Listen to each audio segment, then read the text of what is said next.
ចិត្តដល់ថ្ងៃសែនចូលឆ្នាំចិនណាបងប្អូនចឹងថ្ងៃនេះខ្ញុំមកធ្វើសម្លចាប់ឆាយដើម្បីចែករំលែកពីរបៀបធ្វើទៅដល់បងប្អូនដែលគាត់មិនទាន់ចេះធ្វើណាហើយពេលគាត់មើលវីដេអូនេះហើយធានាថាគាត់នឹងចេះធ្វើតែម្ដងចឹងអញ្ចឹងដើម្បីដឹងពីរបៀបធ្វើយ៉ាងណានោះសូមបងប្អូនតាមដានទស្សនាវីដេអូរបស់ខ្ញុំទាំងអស់គ្នាចំណែកនេះគឺជាគ្រឿងផ្សំ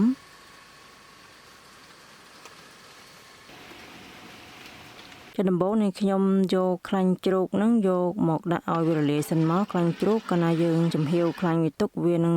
កកអញ្ចឹងបងប្អូនដោយសារអាកាសធាតុត្រជាក់តពីរលាយហើយនេះខ្ញុំដាក់ខ្ទឹមសចូលហើយរំលីងរហូតដល់ខ្ទឹមសហ្នឹងវាឈ្ងុយសិនមកចាំដាក់ហៃប៊ីយឺហ៊ឺចូលហើយហៃប៊ីយឺហ៊ឺនេះខ្ញុំបានត្រាំទឹកវាឲ្យរីកសិនណាបងប្អូនទើបយកមកឆា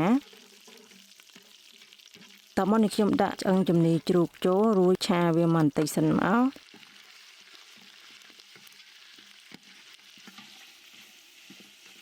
តមកខ្ញុំដាក់អំបិលស្ករ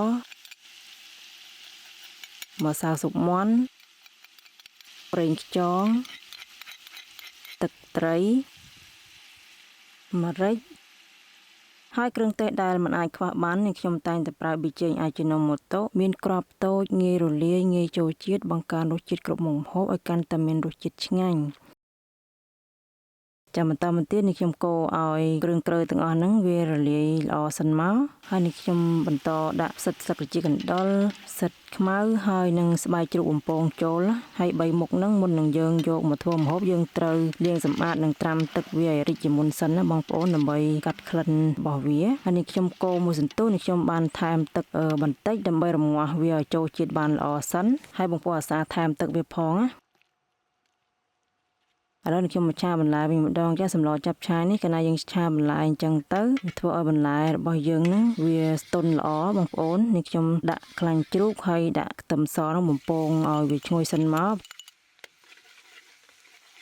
តមកនេះខ្ញុំដាក់បន្លែដែលរឹងហ្នឹងចូលមុនគេមានការ៉ុតឆៃថាវដើមខាត់ណាហើយនិងផ្កាខាត់ណាឆារហូតតតែ4មុខវាចិត្តឆ្អិនសិនទើបនេះខ្ញុំដាក់ស្ពៃបូកូហើយនិងស្លឹកខាត់ណាចូលតមកឆាឲ្យបន្លែហ្នឹងវាឆ្អិនបានល្អសិនទើបនេះខ្ញុំយកមកចាក់ចូលនៅក្នុងឆ្នាំងតែម្ដងហើយពេលដែលចាក់ចូលភ្លាមនេះខ្ញុំអត់បន្ថែមទឹកទេនេះខ្ញុំកូរឲ្យវាចូលជាតិបានល្អមួយសន្ទុះសិន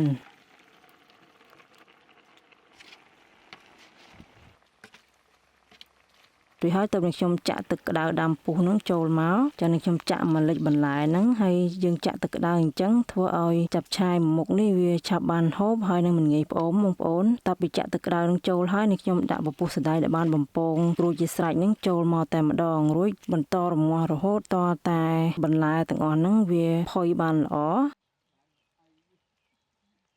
ហើយជាចុងក្រោយនេះខ្ញុំដាក់ស្លឹកខ្ទឹមចូលចាសម្លចាប់ឆាយមួយមុខនេះបើសិនជាយើងហូបមិនអស់យើងកាន់តែកម្ដៅគឺវាកាន់តែឆ្ងាញ់ណាបងប្អូនហើយតែប៉ុណ្ណឹងគឺរួចរាល់ហើយរាល់ថ្ងៃនេះខ្ញុំធ្វើម្ហូបចេញមកមានរសជាតិឆ្ងាញ់អញ្ចឹងក៏ដោយសារតែនាងខ្ញុំប្រើវិចេងអាជីណូម៉ូតូនឹងឯងបងប្អូនមានក្របតូចងាយរលាយងាយចូលជាតិបង្កើនរសជាតិគ្រប់មុខម្ហូបឲ្យកាន់តែមានរសជាតិឆ្ងាញ់មានទំនុកចិត្តខ្ពស់ក្នុងការប្រើប្រាស់ព្រោះបានទទួលស្គាល់គុណភាពចំណីអាហារដោយវិទ្យាស្ថានស្តង់ដារកម្ពុជានិងផលិតតាមស្តង់ដារប្រទេសជប៉ុនរោងចក្រអាជីណូម៉ូតូ Cambodia មានទីតាំងស្ថិតក្នុងតំបន់សេដ្ឋកិច្ចពិសេស Royal Group ភ្នំពេញវិចេញអាជីណូម៉ូតូមាន5ខ្នាតសម្រាប់ជ្រើសរើសមានខ្នាតតូចជាងគេ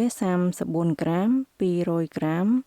250ក្រាម500ក្រាមនិងធំជាងគេ1គីឡូក្រាមប្រសិនបើបងប្អូនចង់ដឹងពីព័ត៌មានបន្ថែមឬជាផលិតផលសូមចូលទៅកាន់ទំព័រ Facebook Page អាជីណូម៉ូតូ Cambodia នេះខ្ញុំដាក់នៅខាងលើហ្នឹងបងប្អូនដើម្បីបងប្អូនងាយស្រួលតាក់ទងអញ្ចឹងវីដេអូរបស់នេះខ្ញុំក៏សូមបញ្ចប់ទៅត្រឹមហ្នឹងដើម្បីទទួលបានវីដេអូថ្មីសូមបងប្អូនកុំភ្លេចចុច Follow Page និង Subscribe YouTube Channel របស់នេះខ្ញុំម្នាក់មួយផងចាសសូមអរគុណសូមជម្រាបលា